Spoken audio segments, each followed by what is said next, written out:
नमस्कार, मैं मनीष स्वागत करता हूं आपको अपने इस यूट्यूब चैनल में। दोस्तों, पिछले कुछ दिनों से जो ये आपके नोटिस आए हुए हैं, यानी कि कल जो नोटिस आए हुए हैं, हालांकि ये जेन्युइन है या नहीं है, अभी तक ऐसा मुझे कोई वेबसाइट पे मिला नहीं है। आप देखेंगे कि इसका जो डेट है, यहाँ पे थोड़ा-सा आप देखेंगे कि इसका जो आपका फ़ॉन्ट है और इसका फ़ॉन्ट है में थोड़ा-सा अंतर है। जो 2 लिखा हुआ है उसके फ़ॉन्ट देखिए, और ये 7 और 2 ये जो लिखा है उसके फ़ॉन्ट में अंतर देख सकते हैं। तो ये थोड़ा-सा टिंटेड लग रहा है, लेकिन फिर भी हम इसको एग्जैक्ट सही भी मान लेते हैं। तो क्या जो डर आपके मन में बैठा है वो उचित है, या आप बहुत सारे लोग मुझे मैसेज करके या व्हाट्सएप पे हो, मेल पे हो, या आपके कमेंट बॉक्स हो, उसमें बहुत सारे इतना फ्रस्ट्रेट हो गए हैं, कुछ अनर्गल बातें कर रहे हैं, सुसाइड कर लेंगे सर, ये वो हो रहा है, अब मतलब कि रेलवे से विश्वास उठ गया। देखो भाई, सबसे पहले तो मैं आपको ये बता दूं कि जितने भी वैकेंसी आए हैं वो रेलवे क्या है कि जिसमें कि बहुत सारी चीज़ें सेफ्टी कैटेगरी में आते हैं, और नॉन सेफ्टी कैटेगरी की यहाँ पे बात की जा रही है। सेफ्टी का तो इसमें टच भी नहीं किया गया है कि सेफ्टी कैटेगरी में कुछ भी किया जाएगा, अगर ये हम रियल मान लेते हैं तो। यहाँ पे देखिएगा क्या है कि freezing new post creation except safety, यानी कि जो ये सेफ्टी है वाला पोस्ट है, और उसके छोड़ के यहाँ पे freezing new post creation except safety till further order.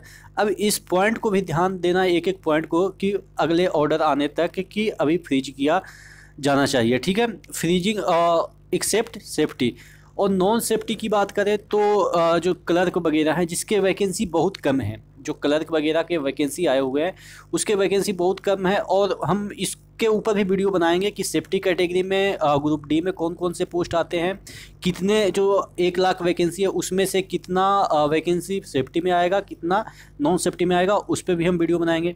आपके एनटीपीसी में जो वैकेंसी है उसमें कौन सेफ्टी कौन नॉन सेफ्टी में है, और 35,000 जो भी वैकेंसी है उसमें कितने पोस्ट सेफ्टी में आते हैं, नॉन सेफ्टी में आते हैं, उसको हम अगले वीडियो में, या मतलब कि 1-2 दिन में हम पूरा उसको रिसर्च करके पूरा हम बनाएंगे वीडियो। तो ये सब चीज़ें अभी अटकलें लगाई जा रही है, ठीक है ना। ये सब जो नोटिस है अभी कुछ भी कंफर्म नहीं है, ये सब सिर्फ अटकलें में है कि चलो आएगी, नोटिस आएगी, या मतलब कि फर्दर ऑर्डर आएगी तब जाके ये सब चीज़ें होगा।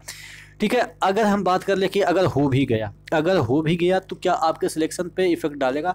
अगर डालेगा तो एकदम से आपका छोटा सा इफ़ेक्ट डालेगा, वो भी नॉन सेफ्टी की बात कर रहा है, तो वो ज़्यादातर आपके आएंगे एनटीपीसी में। आपके ग्रुप डी में तो कुछ ही पोस्ट हैं, कुछ ही क्या, मतलब कि बहुत कम पोस्ट हैं। तकरीबन अगर हम मान के चले कि अगर ग्रुप डी में 100 पोस्ट आते हैं तो 5 या 4 पोस्ट ऐसे होते हैं जो कि नॉन सेफ्टी में आते हैं, नहीं तो सभी आप देखेंगे कि ग्रुप डी का काम ही है कि पूरा जो रेल व्यवस्था है उसको, यातायात को मतलब कि सुचारू रूप से चलाना, तो यानी कि वो सेफ्टी में आते हैं। तो ग्रुप डी पे तो लगभग ना ही के बराबर फ़र्क पड़ेगा, थोड़ा सा भी फ़र्क पड़ेगा तो यहाँ पे आपको पड़ेगा कितना पड़ेगा, तो 10 से 12%। ठीक है, 10 से 12% एनटीपीसी पे पड़ेगा, अगर ये न्यूज़ सही होता है तो इतना पैनिक होने की आवश्यकता नहीं है। अगर 100 वैकेंसी में अगर 12 वैकेंसी रिड्यूस हो जाते हैं तो इतनी पैनिक होने की आवश्यकता नहीं, क्योंकि ये आपके एनटीपीसी में पिछली बार भी ऐसा हुआ था। ठीक है ना, जितने भी कलर के पोस्ट थे, जो टाइपिंग वाले पोस्ट थे, उसको हटा दिया गया था। तो ये तो नया नहीं है कि जिससे कि आपको पैनिक होना है, ये तो आपके भाई जो पुराने दिए थे एग्ज़ाम पिछली वाले वैकेंसी में, उनसे पूछिएगा कि क्या दर्द होता है। उनका सिलेक्शन हो गया था, उसके बाद जो रेलवे है वो जो टाइपिंग वाला पोस्ट है उसको हटा दिया था। तो अगर आपके वैकेंसी से पहले ही हटा देता है तो दर्द बाद में कम होगा कि अगर सिलेक्शन हो जाता है तो, ठीक है ना। तो ज़्यादा कुछ भी इफेक्ट नहीं पड़ेगा, ये हम तब बोल रहे हैं जब ऐसा होता है। तो अभी कुछ भी कन्फर्म नहीं है कि ऐसा हो गया है, ठीक है ना। अगर ऐसा होता है तो जो पिछली बार हुआ था जैसा वैसा ही होगा। पिछली बार भी आपने देखा था कि पूरा टाइपिंग वाला पोस्ट जो क्लर्क था उसको हटा दिया था, और इसमें तो ये बोल रहा है कि उसमें भी हम 50% हटाएंगे, ठीक है ना। पिछली बार तो 100% ही हटा दिया था, और इसमें बोल रहा है 50%। तो आप ये सोच के पैनिक हो रहे हैं कि वैकेंसी खत्म हो गई, ये हो गया, पढ़ना लिखना मतलब कि छोड़ दे। भाई थोड़ा सा एकदम से कूल होके सोचा करो ना भाई, कि कुछ भी ऐसा नहीं है जिससे कि आपको पैनिक होने की आवश्यकता है।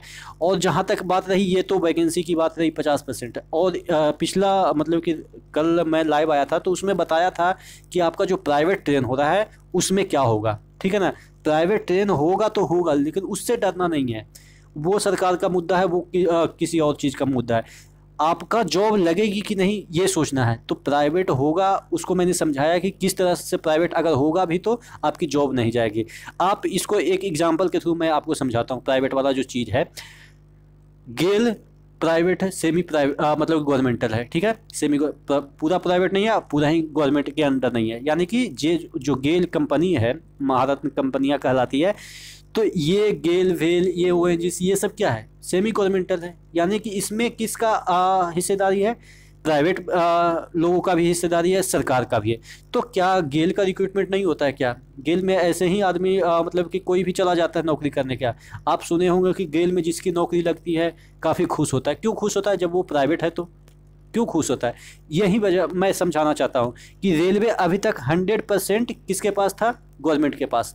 अगर कुछ हालांकि फुल्ली तो नहीं होगा ये कंफर्म है, अगर कुछ ट्रेनें अगर 20 या 25 या जो भी 100 ट्रेनें, 100 तो नहीं होगा, 20-25 ही अगर होता है, तो अगर 20-25 ट्रेनें अगर प्राइवेटाइज होता है तो इसमें सरकार की भी हिस्सेदारी होगी और प्राइवेट कंपनियां के भी। तो इसका रिक्रूटमेंट उसी तरीके से होगा जिस तरह से गेल का होता है, ओएनजीसी का होता है। ये सब जो कंपनियां हैं वो भी सेमी गवर्नमेंटल हैं, उसमें भी जो गवर्नमेंट है उसका पूर्ण हिस्सेदारी नहीं है।